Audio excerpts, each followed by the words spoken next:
I'm going to be upfront with you. If you don't want to watch the entire video today, that's fine, but could you please leave a comment below if you have similar books to this one? Thank you.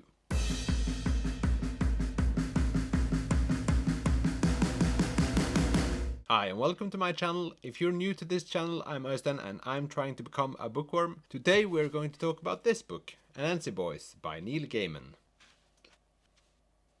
I thought I'd read this book because it's not that long ago that I finished reading Good Omens, and I was wondering if I either would like Terry Pratchett's work or Neil Gaiman's, and a friend suggested that I start with this one. So what is this book? Well, it's an urban fantasy, and we start our journey in London, where we meet Fat Charlie Nancy. He works at a talent agency in London where no one stays for a long time because it's bad for business. At least that's what his boss says. And he's about to get married.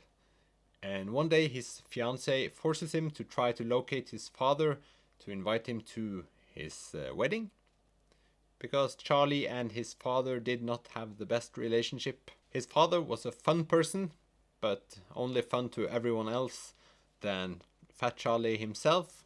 And indeed, Fat Charlie was the nickname that his father gave him. And as it says in the book, when Fat Charlie's father gives you a nickname, it usually sticks. His father is a fun person, a terrible dad, and apparently a god. And when trying to locate his father, he finds out that his father has died. And when traveling to his father's funeral, Charlie finds out that he has a brother called Spider. Spider is charismatic, he gets what he wants, and Charlie sees him as the person who got all the abilities that his father had. And from there on out, the book is a real roller coaster of events. Spider comes into Fat Charlie's life, and he makes it more interesting.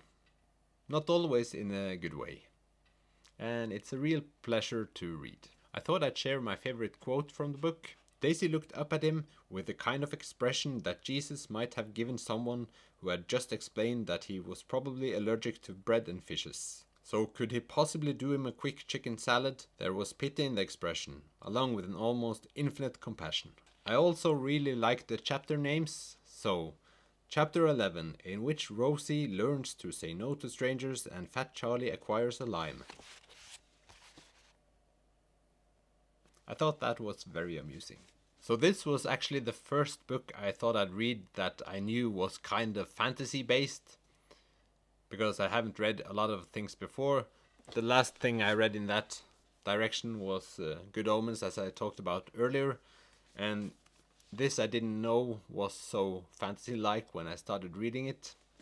So in that way, Anansi Boys was the first book that I intentionally read as a fantasy book. And the book actually starts out being kind of normal in a way. It doesn't seem like a very fantasy-ish book when I started. For one, we're in London and the people in the book have very ordinary troubles, mostly based around work or the wedding planning, etc. But after a while, the concept of people being gods accelerate in some way, and then we're in the fantasy genre for sure. I hadn't really heard about the genre urban fantasy before I started reading this book, but as a person trying to become a bookworm, it was a real pleasure to read because you were sort of dragged into the fantasy concept and not like thrown into a fantasy world and then we start there. And when thinking about it and reading some, this might also be one of the reasons why I and so many others like Harry Potter, because you have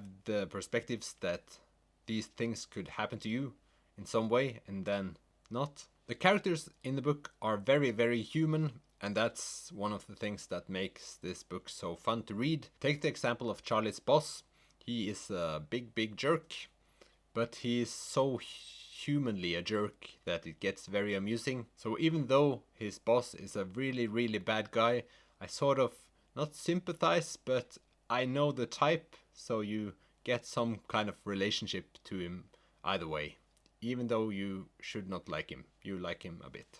I laughed a lot when reading this book, mostly because many of the characters are so likable and many of them make very weird life choices which are very funny. And the dialogue work is excellent. And I think every time I laughed during this read, there was dialogue. When I read Good Omens, there were a lot of funny footnotes in the book. There were not that many footnotes in this book, but the ones that were there were very funny. Nearing the end of the book, I thought that the book was going to lose me because there was so much fantasy going on, but it did not at all. And I sort of think that, like I said before, that the way of easing me into the fantasy genre was excellent in this book, because this book in many ways gets more and more wild. So what have I done now? Well, I've obviously ordered every Neil Gaiman book available to man. Well, almost, but I think I'll get there quite quickly.